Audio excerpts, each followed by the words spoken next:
Hi and welcome to the third episode of the Top Drive Show. In order to prove that again that we're not just filming them in one big block, we've all changed outfits and swapped sides. Now it's real. Also, unfortunately, Fernando Alonso has announced that he won't be driving for an F1 team in 2019. So now you know that it's real and we can get on with it.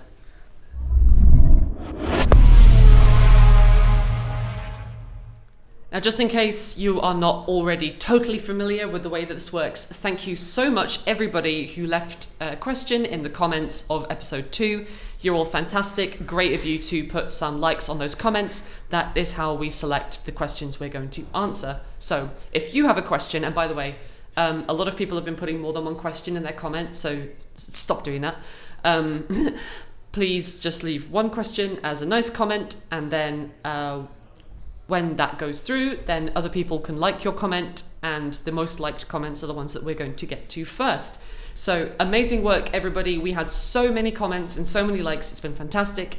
And we have got some Hutch picks that we're going to answer. If I let you know when I read out your name that you are getting yourself a reward, then you're going to get a free carbon fiber pack if you message us over YouTube. So there's a great incentive for you to leave your awesome questions. And with that, we're going to get into it with our first question.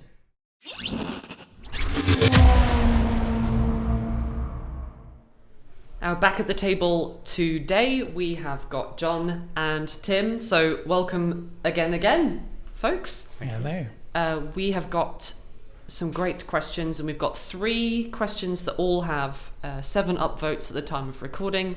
So grats to all 3 of you. I'll read out your names and you're going to get yourself a carbon fiber pack. So the first question comes from Javi_TopDrives, which is a great YouTube name, who says, "Hi there, I have a few suggestions. Car auctions, where people could sell their cars for cash, and car trading, where people could trade cars with each other." So this is the car market that currently we do not have in the game.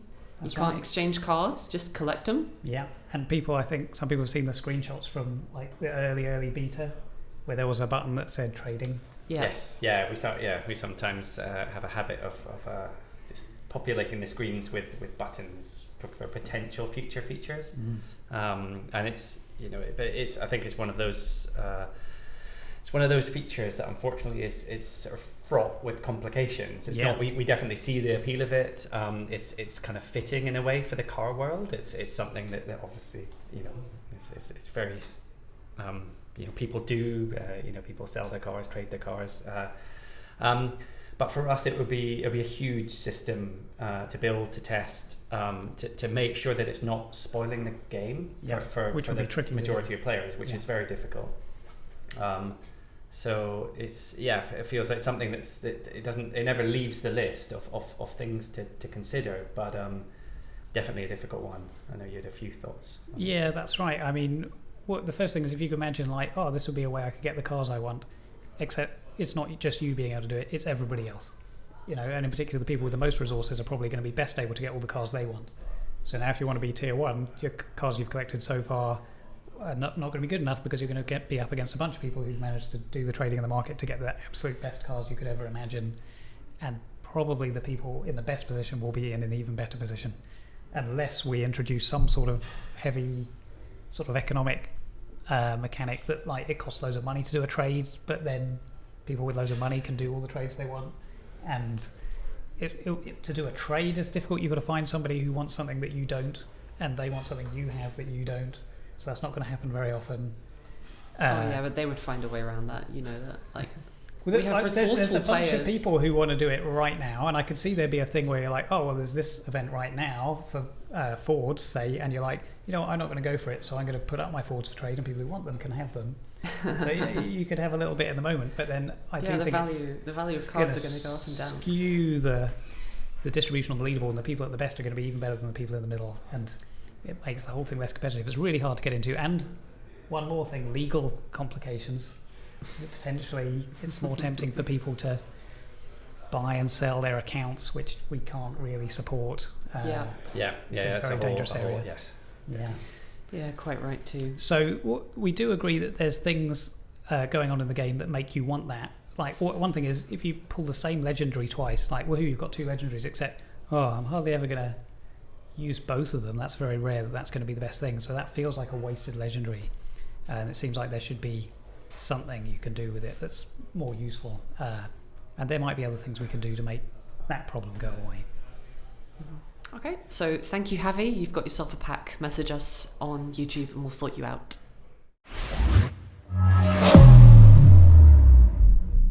Great, so we're going to move on to our next question. It's worth noting, folks, of course, that you really ought to subscribe if you haven't already, and hit the little bell so you can get notifications when we release these, so you can find out the answers to all your questions as soon as possible. Speaking of questions, we've got one here from Evil Professeur. So congrats to you. You have won yourself a free pack. Is there a plan to implement team races? It's a feature that comes up almost as often as new campaign levels, and it could bring a completely new level of depth to the game. What do we think? So definitely interested. I think we collectively we play our fair share of mobile games here at Hutch, and whether it's teams or clans or guilds, sort of enjoy the gameplay and the opportunities and the strategies that those sort of features bring. So absolutely interested in it as a feature. We are investigating it. It's sort of nothing locked down yet. But just sort of looking into it as a kind of general area of what do teams plus top drives sort of, how do those two things come together? Yeah. I think at the moment the team seems to be feeling that the actually kind of looking at kind of getting larger groups of players together is going to have more sort of potential in this game than kind of smaller groups, just because of the spread of car collections and potential car collections. But we'll keep investigating, and hopefully something will emerge that feels like the right type of feature. Yeah.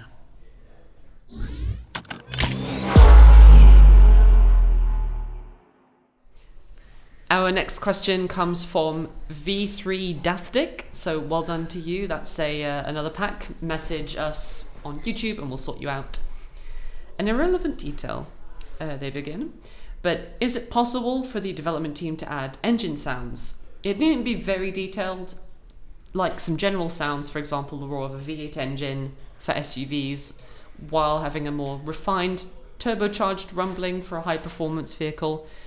It would just add to the stimulation aspect of the game. Stimulation or simulation? Stimulation. All right. I mean both. Yeah. All right. I mean, what do you think? I mean, I stopped listening to the sound in the game a long time ago. I've been playing it since launch, and then eventually you're like, I've heard these sounds, so I switched them off. Yeah, that's the thing with it. I mean, audio and mobile is one of those things. So we're building a game. We need to. There's so many different factors, so many different elements that need to go into it. We obviously need to we're constantly balancing kind of cost and time and getting the right experience. And at the end of the day, audio is tricky on mobile because we've never actually got an exact figure on it. But there's I'd say a fairly high percentage of players don't play.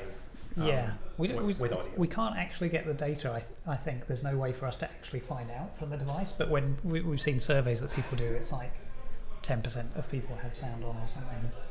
So it's difficult. And with Top Drive, so I mean, to be fair, actually, we do have a system for marking up every car in the game as what type of engine it has, and therefore what type of audio it should be playing. Wow. We did have a few variations during development, but this is not an insurmountable problem at all.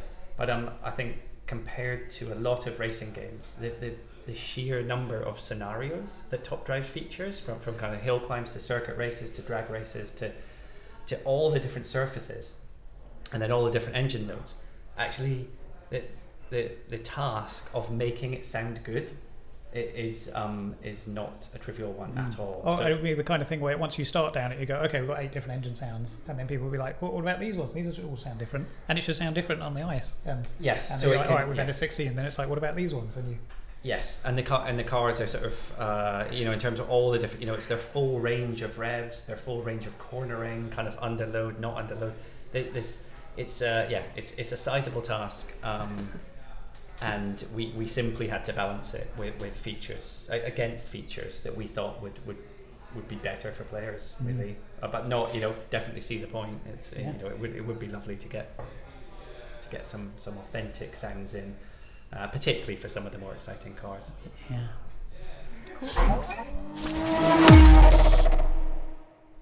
Okay, now we've got some more questions. The first one in front of me is from Preston LK, and it says, so you know how after you complete an event in campaign, you can pick 3 cards?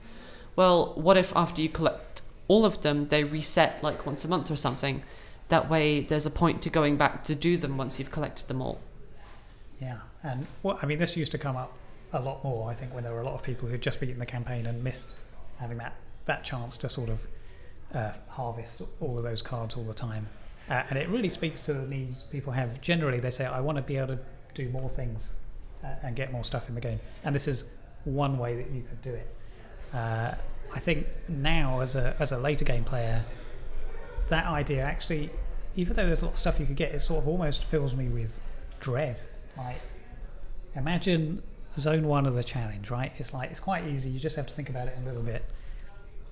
And then, okay, you just get on with it and you harvest it.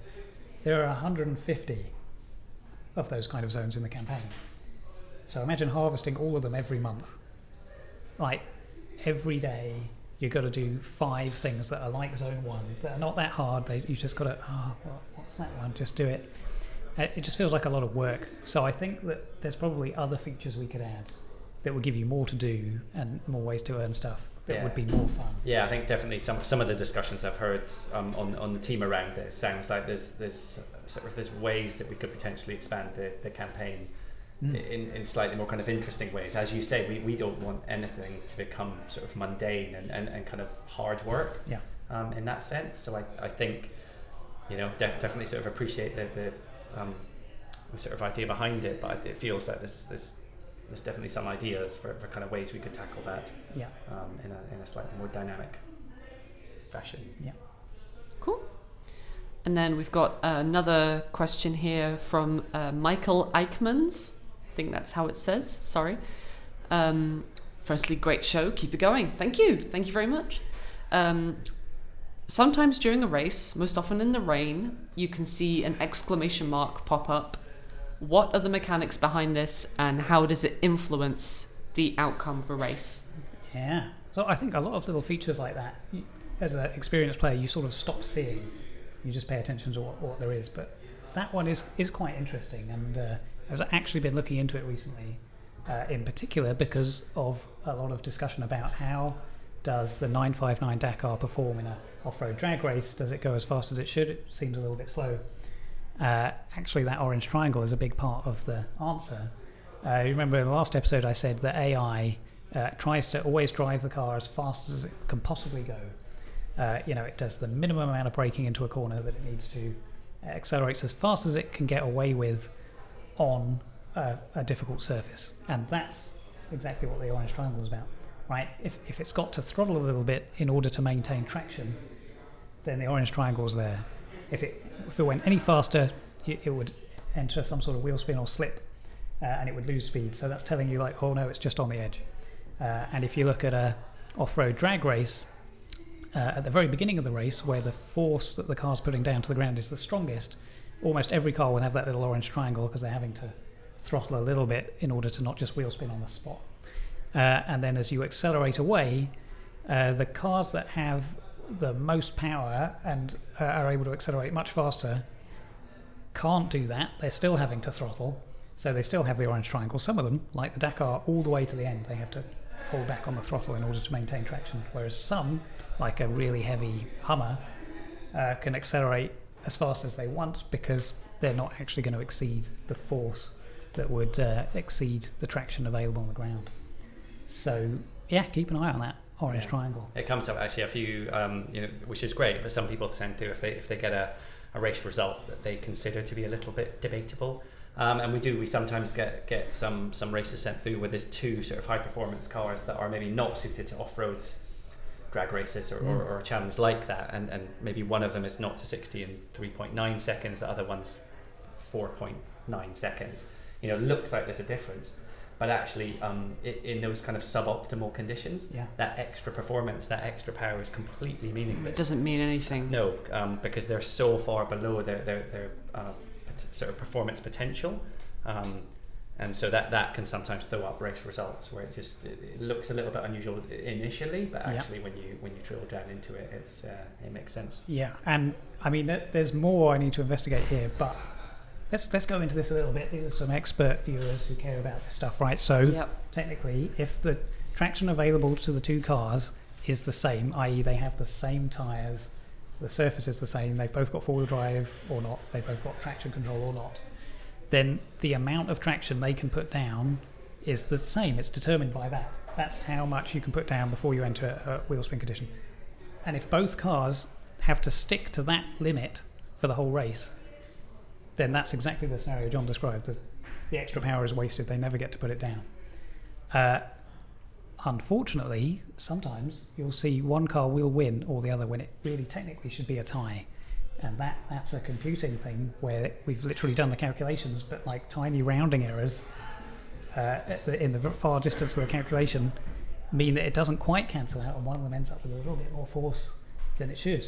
And that's quite difficult to fix. I'm looking into like what we can do about that, because those should always be a tie if they have identical traction and they can't go full throttle for the whole race. Yeah, I've been doing some algebra on the back of an envelope yesterday about this very thing. To see how it should work. Yeah, to see what the real world equivalent would be. Yeah, exactly. It's a bit of a can of worms. Yeah, so yeah. I'll work on that some more. I'm still trying to get to the bottom of the Dakar. Like, it's still a bit slower than I think it should be, and I'm trying to figure out what in our equations produces that result. It doesn't have traction control, right? That is quite a big deal. There are very few cars available to compare that have a similar 0 to 60 and the same combination of off-road tyres, no traction control, Yeah. So it's hard to an see. unusual spec. Yeah. But no, continuing to look into that.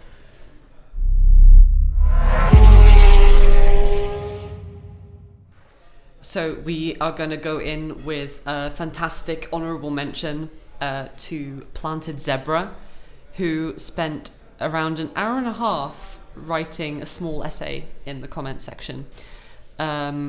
Firstly, it's really great that you are so dedicated. It's really wonderful to hear from you. We would like to give you a pack as well, so message us up and we'll get you a pack for some nice Japanese cars. Since, just to summarise, the whole question is about like the ideas of what's happening with Japanese cars in top drives. And one part that I do want to highlight specifically is this the talk about the sort of more specialist Japanese cars that are a little bit harder to get hold of. Yeah, I mean, this is something. I mean, we as you say, really appreciate the kind of this comment. Going to be going through sort of each bit, kind of checking it through, kind of seeing whether we can make we should be making any tweaks to the data.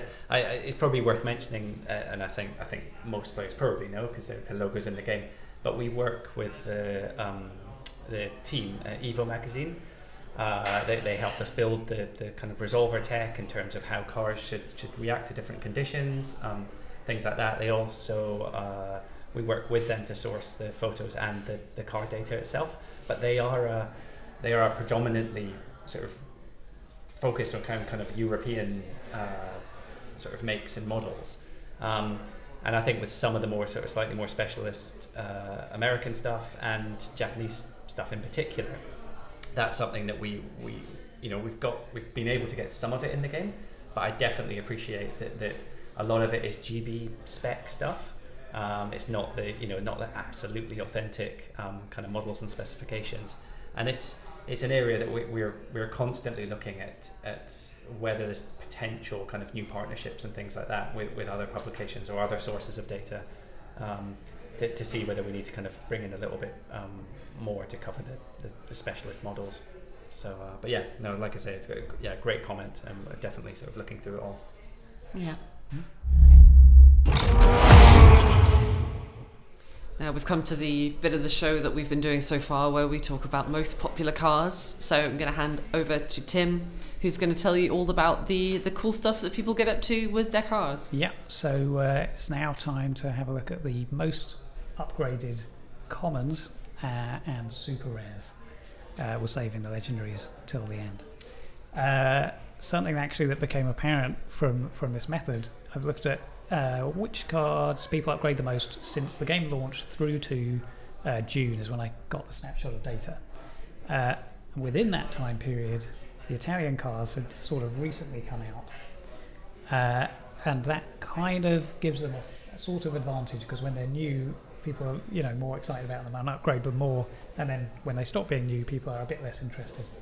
I think that's explaining what's going on here. Some surprises to me. Yeah, they definitely. I was going to say, the Italian model is definitely sort of making up their fair share of this. Yeah. So let's count down. The number 3 most upgraded common is the Ford Fiesta 1.0, which I mean I picked the XR2 over that one.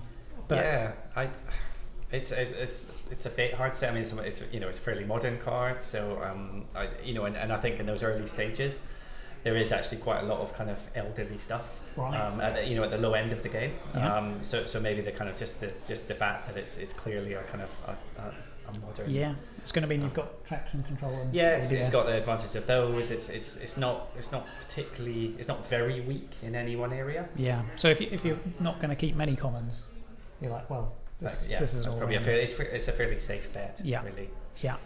Then number 2, the Alfa Romeo Alfa Sud Sprint, 1976. Yes. See, one of the things that I'm so curious about is how much people are kind of keeping stuff for the stats and the performance in games versus they just love the car. Yeah. So like Alfa Sud, I think it's probably fair to say that most mass market cars from the 1970s are not remembered very fondly. Right. It was maybe not so much the kind of golden era of mass market car production.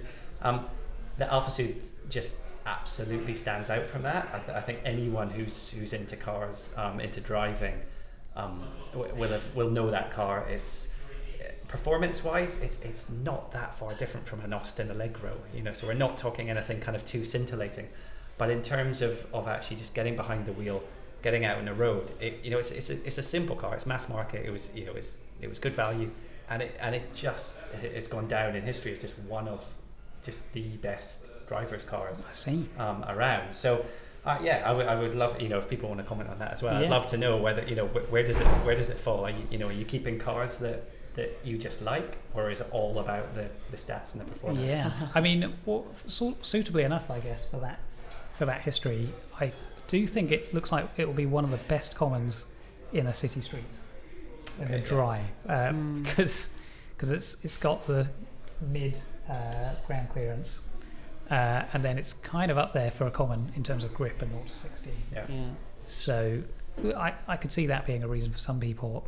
The harder to explain one is in number 1, the Alfa Romeo Mito 2017. I'm not. It's always the same with some car names. Yeah, which is RQ6 as well. It's got good handling, traction control as well. Modern, decent handling. Yeah. Look, I mean, it's another. Alphas they're good-looking cars. Yeah, so and a lot of the commons don't look that great. I mean, to me, just looking at them, a lot of the paint jobs are quite dull, and this looks like that looks like that would probably be quite good. Yeah, that's kind of it's a pretty. A serious shade of blue, that. Yeah, exactly. On it, so. That's pretty good. Creeping into the decision behind. Yeah. So, like I say, I think the Italian update is helping these a little bit. In the future, I'm going to see if there's some analysis I can do to say, right, in the last month, which cars have outperformed their usual position in popularity, which are being just newly discovered, or when we add a new manufacturer, which ones are proving the most popular for that. Like the hot or not list. Yeah. This is just the current performance. So onto the super rares. Bit of Italian stuff creeping in here, but possibly more for straight performance reasons. So number 3 most popular for upgrading is the Fiat Abarth 131 Rally with the off-road tyres. Yeah, I mean, I think again, it's good, not 60. It's good handling, but it's those off-road tires that are the big thing. Yeah, They're just so in that for kind of an off-road slalom or something like that. It's also quite a light car. Yeah. So for any of your kind of sort of off-road or challenges where it's not maybe about kind of hill climbing or motocross tracks or things like that, that's just, that's a really solid car. Yeah. Also one of my favorite photos in the game. Yeah, that's pretty cool. Number 2, it's a Bath 124 Spyder. I mean, that clearly the handling is up there for the super rares. Yep. Again, light. Small light car. Good top speed as well. And it's a very new model. I've only seen a couple of them out on the road, so it's just nice to have it in the game. Sort of something that's right up to date. Exactly. There's a few RQ18s that could beat it, but I don't know. For its RQ, I think it's a really high performer for handling. Yeah. And finally, the number 1 now. This one probably is not a surprise. The Datsun rally car. I mean. It's a classic. It's sort of a top drives classic, I think. I would say. I mean, one of the first, I think, or it might have even been the first sort of non-obvious off-roader on off-road tires.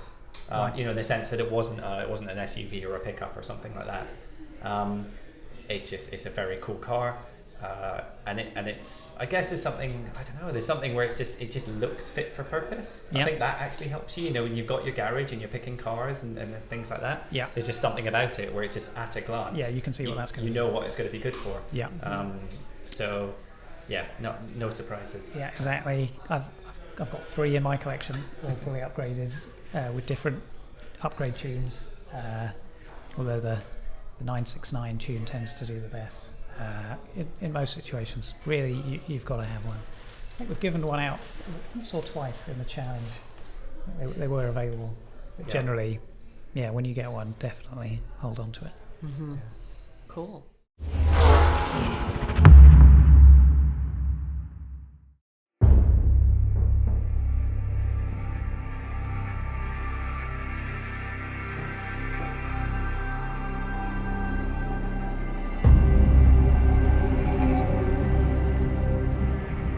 Now, if you've been following the competitive events recently, you'll know that we're in the middle of a tri-series and approaching the end of it, and we've got a new prize car.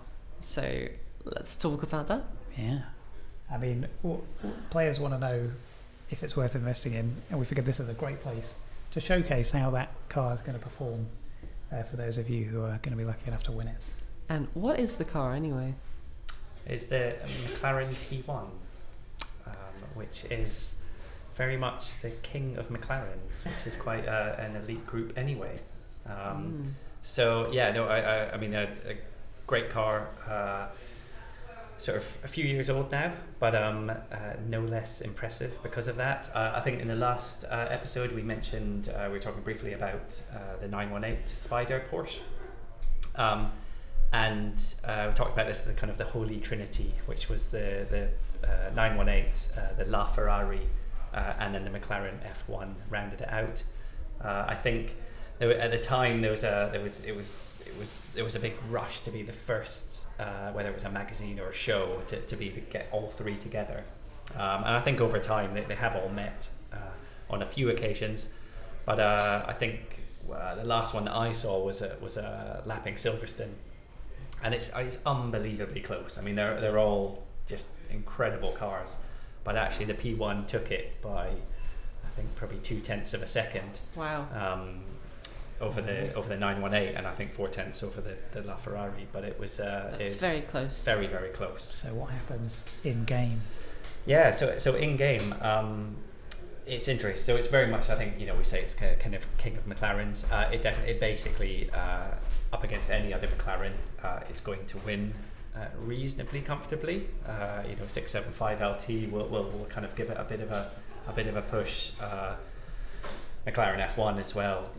On some scenarios, we'll get close, but really it's the fastest of all of them. Whether it's a straight line around the corners, I think some of the bigger fights it's going to have would be something like twisty circuit with a rolling start. against something like the 918 Spyder. So right. we're gonna run it here and have a look. So rolling start, so the Spy doesn't get quite I as think much. rolling start gives a kind of a fairer representation of the performance. It's actually unbelievably close. I mean, it's almost impossible to kind of separate out the two cars. And as they come round, so it is a very narrow victory to the 918 in that situation. Yeah. The 918 just is known for kind of it uses its power in a slightly different way, and actually has unbelievable kind of traction off the line and out of low speed corners. Yeah. So the kind of very twisty circuit that we've got in the game does have it's very twisty. That's both of them stock, right? I'd imagine if one of them has a fusion upgrade on the other, yes, then it will win. But if we switch this round and actually switch it to the fast circuit, again rolling start. I think you'll see here that the P1, so again the 918 sort of just gets off the line a bit better, but actually the P1 starts to come back on the long straights. Yeah. It's just its level of performance at the high end just seems to be it's close, but it's enough to let it take victory on the fast circuits. And the same if we're to do a drag race with them, unless I think with a kind of quarter mile, the really short one. 918 might just pip it. I think anything longer than that, and the P1 is the winner. Yeah, that's very impressive.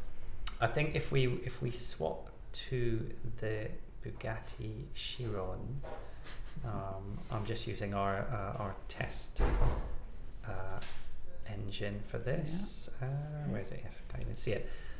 So if we do it on the P1 versus the Chiron on the fast circuit that we've just done, so this one it's a little bit of kind of roles reversed here.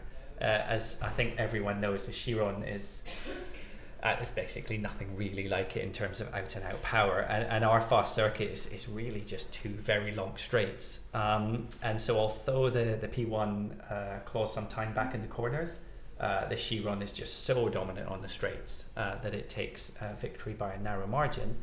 But if we want to show, we want to let the P1 get its revenge, we swap to twisty circuit, and here really the P1's basically got one of the highest handling ratings in the whole game. And again, around these bends, the Chiron, which is it's a bigger, heavier, sort of more complex car, just can't stand, just can't stay with it, and the P1 wins that with a bit of air in between them. What about a twisty standing though? Like which one? Because then the Chiron's got its little standing. We can do that very quickly just to see. Yeah, because I know some people might be thinking like, but rolling start, when does that come up? I know. I mean, we do. It doesn't. Rolling starts are actually they're not particularly well communicated in the game. That's true. So we ran out of space for text. But so again, you can see that on standing start, the Chiron is blasts off the line. But the P1 is just so fast through the corners. Yeah. That it gets it back. Chiron will come back on the straight, but it's not enough. It's not enough. Was that? Actually, that was a tie. Was that a dead tie? That was a dead tie. Wow. Okay. So again, one extra upgrade and you have it. That's super cool. So it's a great car. It's got that interesting thing that in certain in the right challenges, it's actually capable of beating the Chiron and the 918 Spyder. So it's if you use it in the right place, it's pretty much unstoppable. Yeah. Wow. All right.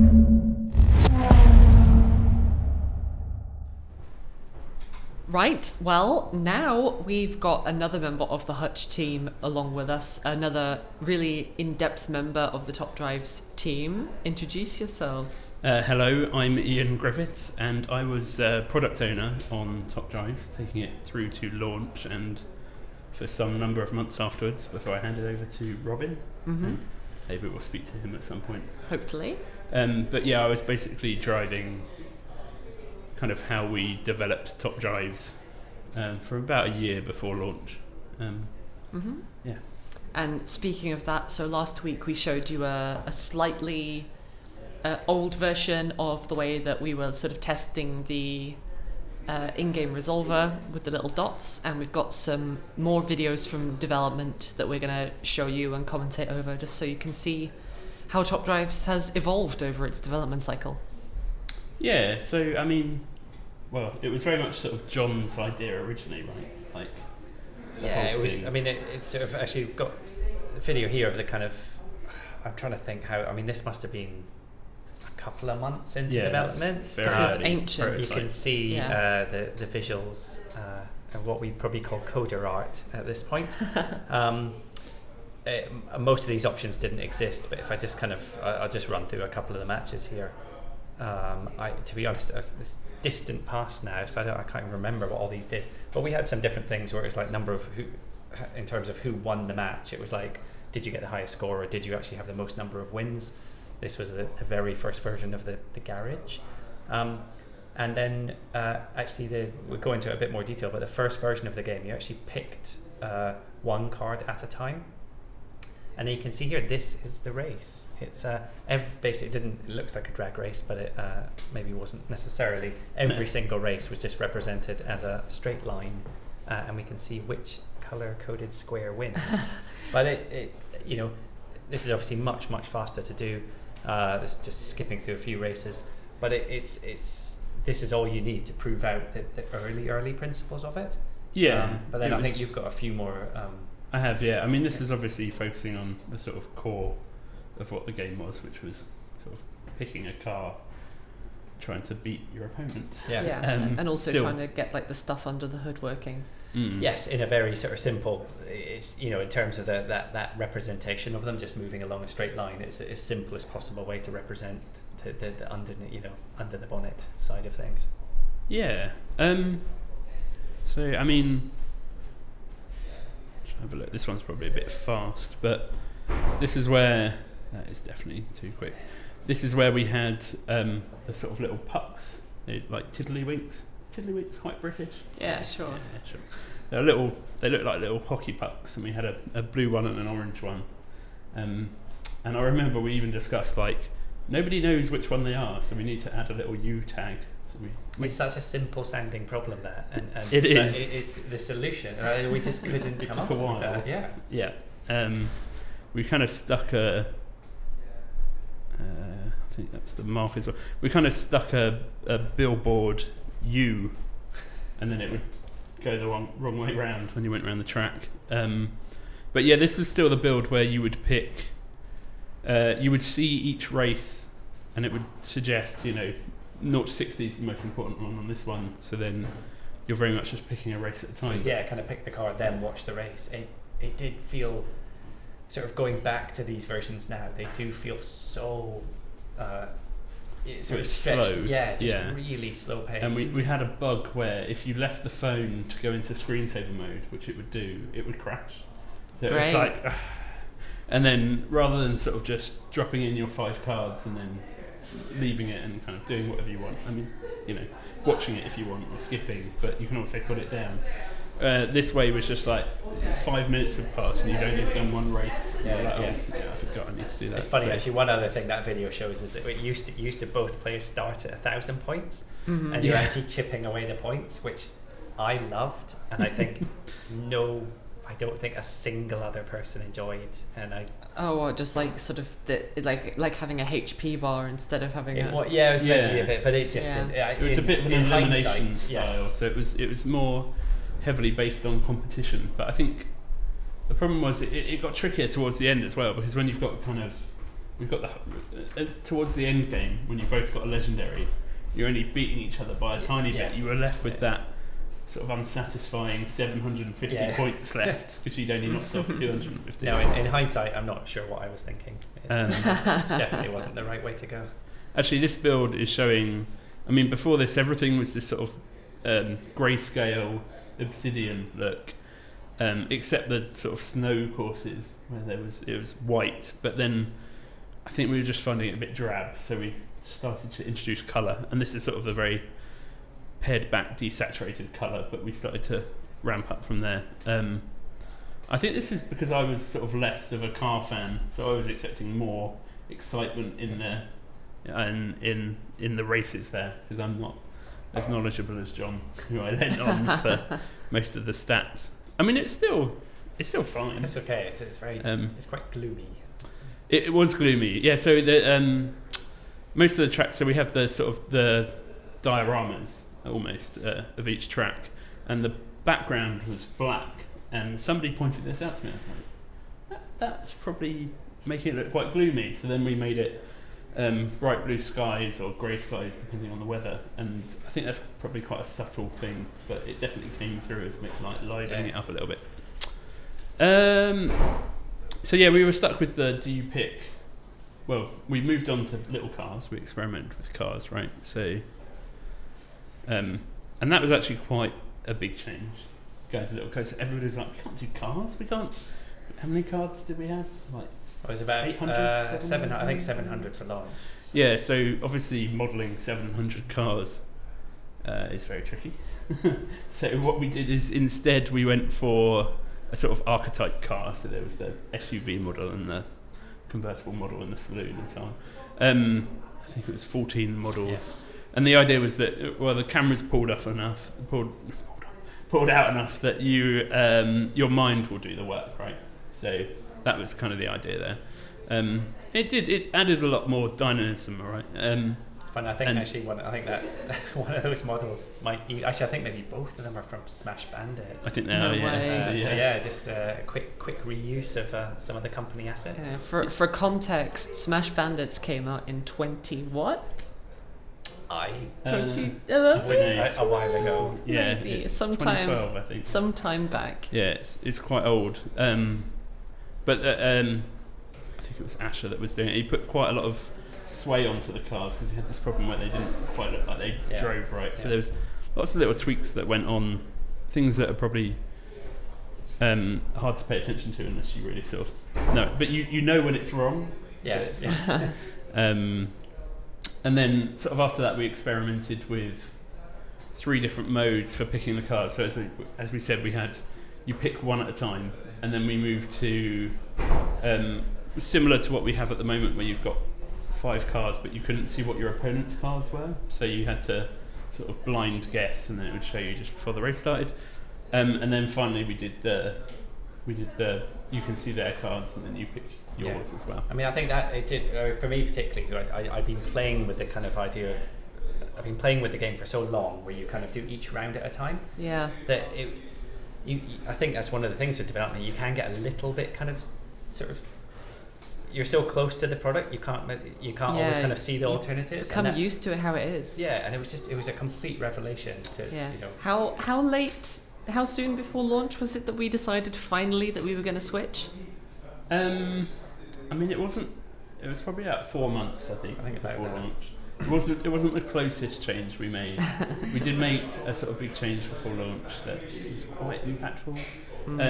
So what we did was we tested all of those, and we just wanted to see which one players liked the most. So we ended up with the little cars because that actually players really responded to that, and we went for the seeing your opponent's cars, which I think we felt was better, and then also players preferred as well in the Top Drives beta. And the last change we did before launch was that you can only every time you race a car, you race it a certain number of times, it needs servicing, and at the moment those servicing components, they regenerate over time, and before it wouldn't regenerate over time. So you'd race a car 10 times and then it would need like half an hour to be serviced. So you would very quickly hit the window of like you've got no cards to use, and that was really sort of getting in the way of how people were playing. But I think we probably scaled it back a little bit too far to the point where that wasn't really a factor anymore, and we lost some of the because it was interesting, right? Because it forced you to change up your hand. So it was another way of doing that. And of course now we encourage people to play with different hands through event types and what we're doing there. So we're sort of doing but the it was same more intrinsic when it was part of that system. And it just felt like a bit of a sort of downer sometimes, that you could kind of play for a while, use up quite a few of your cards, go away, and sort of come back and find that you use them for one race and then need servicing, and then you've got to wait again. And that was it wasn't very user friendly, right? Like players didn't enjoy it, and So we nerfed that maybe a little bit too far, but I think it was the right choice because it made it much more playable. I mean, what other changes were there? Like the event stuff. Yeah. We love events, don't we? We do. So when we launched, I think I went on holiday just when we launched, and I was setting up events I was tethering my iPhone to my Mac while I was at Center Parcs, which is a very strange English holiday break. And I was kind of setting those up like at midnight, just before the next day, and that's how tight we were running events. I think it's just it's something that we've been discussing recently, that events are it's so difficult because there's a number of ways that we test stuff, but events you do just want the volume of players in to really get a feel for how they're going to work and the balancing and kind of the small tweaks we have to make. So it's a difficult problem. We've made a lot of tweaks to them, everything from how we set them up and making that sort of easier to do so that somebody isn't up at midnight when they get home from the pub doing it for the next day, through to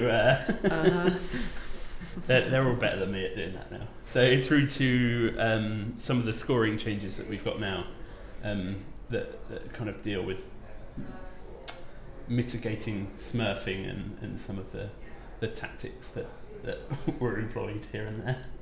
So events is a super cool part of the game where very dynamically we can add content and interesting ways to play the game, and it's obviously super engaging, right? I still think that we can do more to get more people into events, because we still see there are some people that just don't engage with it very much, don't even try. I think there's obviously a split between people who much prefer the single player content versus the more multiplayer event stuff. So, but I mean, you guys, Robin, and you've done them as well, right? Yeah. A number of them, and the number of events you come up with, I was like running out of ideas immediately. Just repeating what I'd already done. But that was a very interesting time getting those done. But I think it's a fun and interesting mode, and there's other interesting things coming. Great. So that's all we have time for this week, but I'd love to thank my good friends here, John, Ian, and also Tim, for joining in. And thank you to all of you who once again came strong and thick and fast with all of those brilliant comments down in the last episode. You know the drill. Let's do it all over again. Come and leave your questions, and if you see a question that someone else has placed that you want answered, give that comment a like, and we will do our best to get through to as many of them next time. Don't forget, of course, to subscribe if you haven't already, and thanks so much for watching.